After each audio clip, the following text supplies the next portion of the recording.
I'm back. So sorry. I hit a button and it turned everything off. So we are on to part two, but still staying in chapter 3 and looking at those major stressors and their effect on our lives and what happens with those major stressors.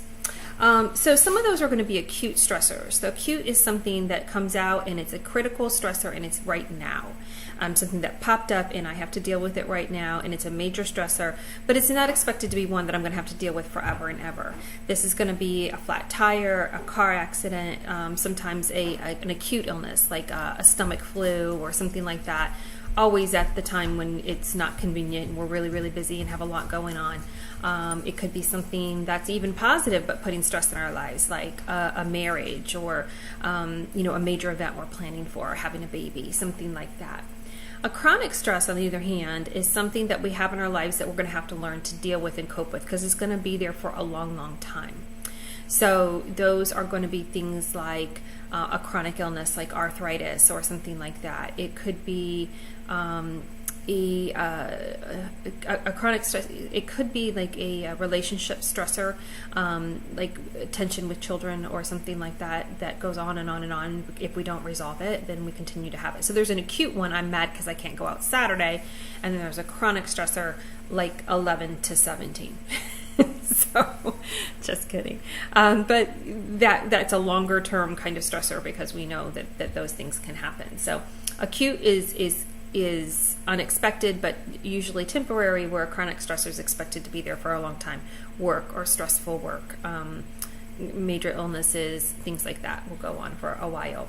A frustration also falls into this category. These are things when we're not able to get to where we need, and it can be very, very difficult, very frustrating.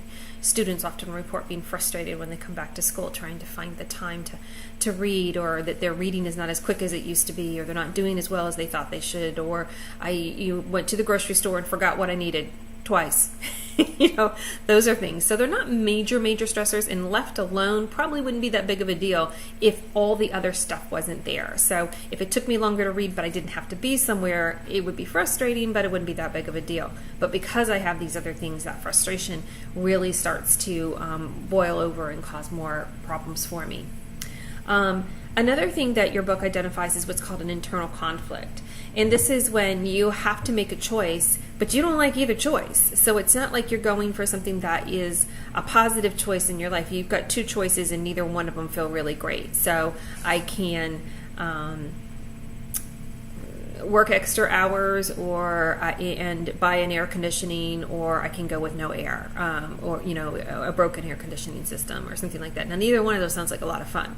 Neither one of them sounds like something I want to do, but I have to pick between the two of them, which one is going to cause me the least amount of stress. So when the options are there and we're still internally conflicted because we still have to do it even though it's not something we're going to get enjoyment from. Change can be very stressful for some. A lot of this is perception, and we'll look at that as we go into later chapters, but just change, even changing routine, changing traffic routines. For some people, brushing their teeth in a different order could be really stressful.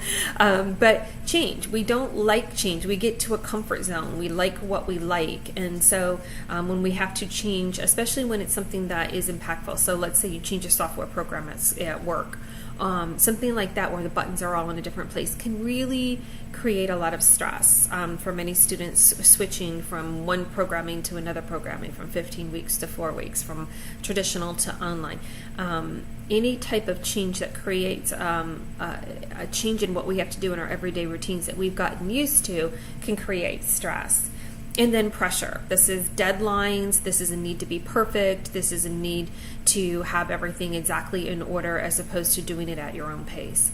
All of these things can add stress. And I'm sure there's many of you sitting in your living rooms nodding, going, yeah, I got that. Yeah, I got to deal with that too. And that one really sucks. And sometimes I feel like I can hardly even breathe with all of those things. And it's important to understand that you're not alone. We all feel that. And so what we're going to learn through this class and from each other are ways that we can deal with it in that works best for us, to help us best deal with those stressors. And I certainly have been there too. I've been many times like, how could I possibly find time to work out? I know that that's a good stress reliever for that, but I am only sleeping 5 hours a night. How could I possibly find time to do it? And it seems impossible. It's not. I had to look really hard, and I had to look really deep, and I had to find those moments. And you might be a student who's had a phone conference with me while I was walking. But I got it in, and I felt better, and I continued to do those processes. I found that there were a lot of webinars that I was listening to information that I did not have to be sitting at my desk, that I could be moving around when those happened, and I did. I'm not saying that's the answer for you. I'm saying that there are answers out there if we find a way to challenge ourselves to look for them. It's when we feel defeated that we don't look for them. And sometimes the answers are we need to find some more supports and help that are in a practical way. So I encourage you to do so. And again, you're not alone. Your book will talk about, and they'll look at the social readjustment scale. It's going to talk about all these stressors. And I know about half of you are going to look at that and you're going to go, yeah, I should be dead. Or I should have died like 5 years ago. But again, we are all different people. We have different resiliencies, how long we've dealt with those stressors, things that we have managed. So we're not here to try to kill anybody. We are here to try to help you identify ways in which you can better deal with those stressors, because we cannot magically take them away, but we can teach you better coping skills, strengthening skills, and strategic thinking skills that will help you to adjust and to be the healthiest person and the happiest person that we can help you to be. So how we respond to stress is a big, big, big deal. One of the things that the book will address is the emotions that we attach to something. So when we have a negative emotion to it, it adds even more stress. So when there's a lot of stress but it's positive, it helps a little bit. It helps to mitigate it. But when it's negative, it's very, very difficult. Something that happens with our body when we're under significant stress, particularly a critical stress that we feel like we're in danger. If we feel there's a threat, that anonymous threat. I was recently in a car accident and I went through this. And it's a sense of fight or flight, like your heart is beating and racing and you can't even think straight. And you're like, I know these answers, but I cannot get to them. There's just, wow, this thing just happened to me, and it's really, really, really frightening. So what happens there is our nervous system prepares us for fight or flight. So it's the sympathetic nervous system. It kind of shuts down other systems for a minute, and it floods our body with power and adrenaline and blood flow so that we can run or we can fight if we need to. And then once the body realizes that threat, that immediate threat is over, that's why, like in my case with the car accident, I held on really, really, really tight, and then I had the racing. Then when it realizes that the immediate threat is gone, then it will calm down. And that's the parasympathetic's job, is to come back in and try to calm things down. But, after that event, any event like that, you might still feel like you're jittery and you're still shaky. And that's our body preparing us to deal with those immediate stressors. But it puts stress on the body. So after that, we may be very exhausted. And when we're doing that for a long period of time, dealing with a loved one who's very sick or something like that, it puts a great deal of stress on the body. The body's not built to fire up like that and fire back down, up and down, up and down. So it puts a great deal of stress on the body. So it's something we want to be really aware of, especially if we're moving into that alarm state. And that's called the general adaptation syndrome. We go from alarm to resistance to exhaustion because the body simply can't withstand that for the long, long term. Infrequently people going through that. Again, it's common we see in like caregivers for people who are sick or caring for somebody else. Then they get exhausted themselves and frequently become very ill themselves because of the stress that puts on them. So we want to find ways to help with that. And the hormones are released into our body, the adrenaline and these hormones, to help us to handle that stressor, to give us the energy to do so. But again, it's not meant to be sustaining. It also can help us to deal with pain if there's a pain associated with that. So, for example, in the car accident I was in recently, I did have some injuries and I didn't really notice them until the next day. I noticed them a little bit, but the next day I noticed them a lot bit. So that's very common too. So when we runners, you've maybe heard of a runner's high or something like that, and they sometimes don't realize the pain that they're in until later. Behavioral responses. This is really important. How do we deal with the stressors and what do we do? So one of those things is the coping. What efforts are we taking and what efforts are we putting in place to master, reduce, or to tolerate the demands put in place? So if they're hassles, if you're too late to work every single day, what can or have you done to reduce that? Rather than being stressed out every morning, what can you do?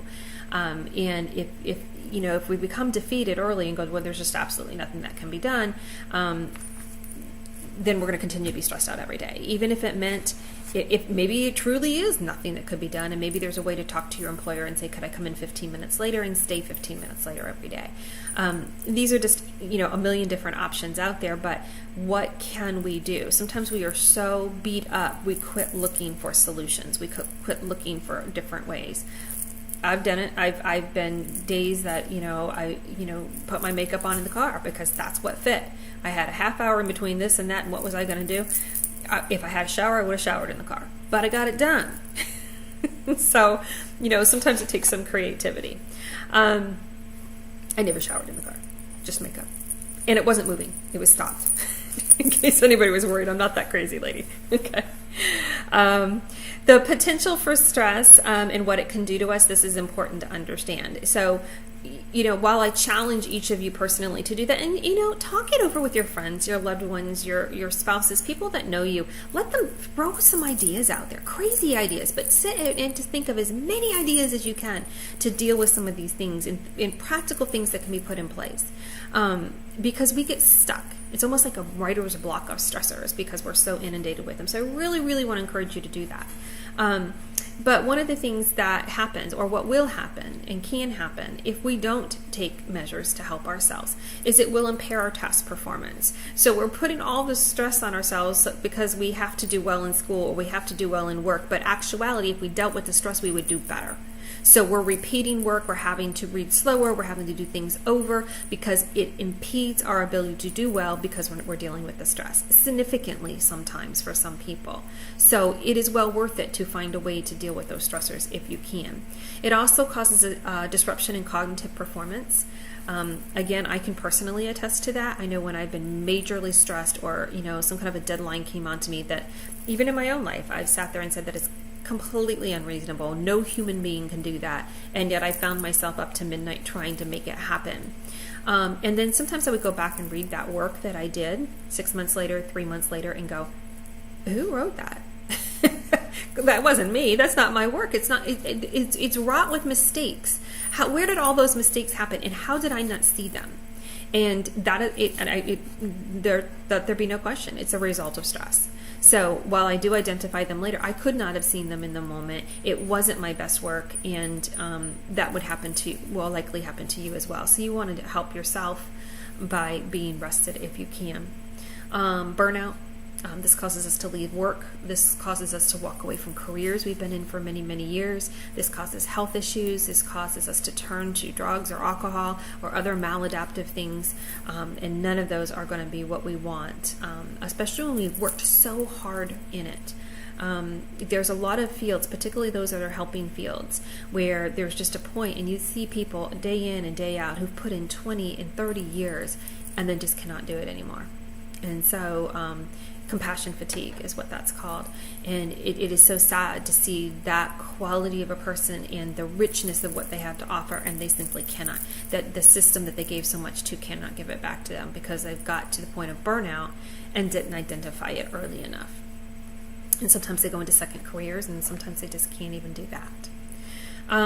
Psychological problems and disorders, so mental illness, stress and anxiety disorders, depression disorders, panic disorders, these things become very common as a result of too much stress in our lives or the inability to cope with the stress. Not necessarily too much, our inability to cope with what was dealt with to us. Physical illness, this is another common one because of the stress that it puts on our body. High blood pressure, diabetes, blood sugar issues, cholesterol issues, poor eating habits, weight gain, obesity, inability to eat, inability to sleep. There's a big, big list. So we want to be very, very mindful of that. Cancers can be affected, can put drain on our body. Well, cancer, of course, can, but stress can. Stress doesn't directly create cancer, but creates a hospitable place for cancers to take a hold. And the positive effects. of stress, there are those too. There are positive effects in the sense that if we're a little bit stressed about things, we're a little bit more careful. A lot stressed, we can't see our mistakes. So a little bit of pressure, a little bit of like, somebody's going to read this, I should probably make sure it's done right, isn't hurtful. A lot of it every day is hurtful. So keep that in mind as well. Factors that influence our tolerance to stress, how we can tolerate it, how we can cope it. Again, we talked about some of these in chapter 1, but they're going to come back here and they're repeated themes, so you should definitely know them by the end of the course. Social supports. These are people to vent to, these are people to talk to, these are people that can relate, that you can say, wow, they get it. I'm not the only one that's going through that. Even your peers in this class, hopefully, are social supports for you because they have maybe some that you've seen in class after class after class, also taking on this additional challenge with other things. Social supports also can help us out. So they are the friend that can pick up your kid at soccer because you've got another event you've got to be at that one day. They're the friend that will watch your kid on Saturday mornings so that you can study. They're people that can loan you $100 until you get paid on Friday because you got that flat tire in your car.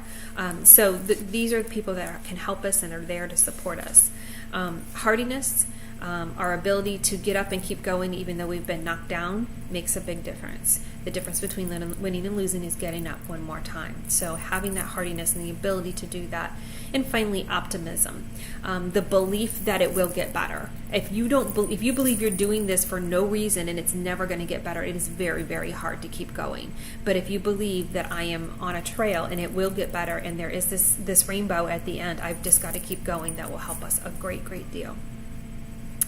We also talk about behavior modification. And we address this a little bit in a prior chapter as well. And this is for us to talk about what are the things that are upsetting us and how are we going to modify or change our behavior so that it stops.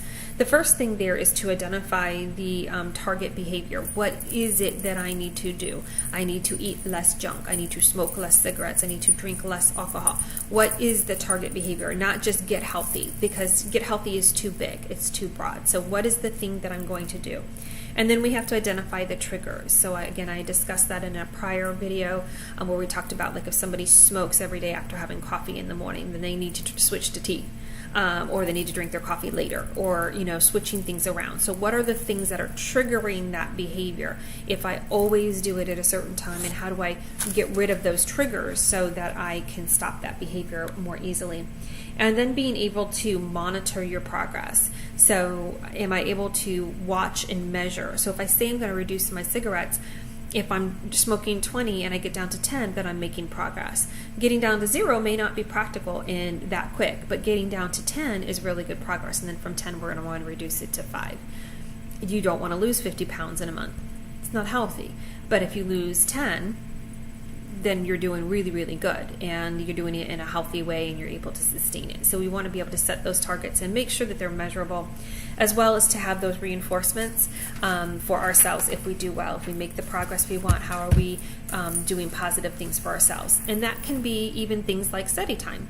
So if we've set up a measure and say, one of the problems that's stressing me out is I'm not having enough time to study, we can do it on the positive end. I'm going to dedicate 60 minutes to studying. And if I do that, I've taken the corrective steps, and I know my trigger is when somebody asks me to do something, so I'm not going to answer my phone or add it to my calendar or do whatever that is. And when I get my 60 minutes in of studying or whatever it is that you need, then I'm going to reward myself and do something else. It's also important then that you evaluate your progress and that you have an end date. So at what point do I stop that and change into something different? So although we want you to continue with a healthy lifestyle, if it's a deliberate thing to reduce it, then, once we've stopped smoking, then we don't have to make that our goal anymore. We can make something else our goal, but to continue with healthy habits. So hopefully chapter 3 was helpful to you. I'm looking forward to seeing you back for chapter 4. See you soon.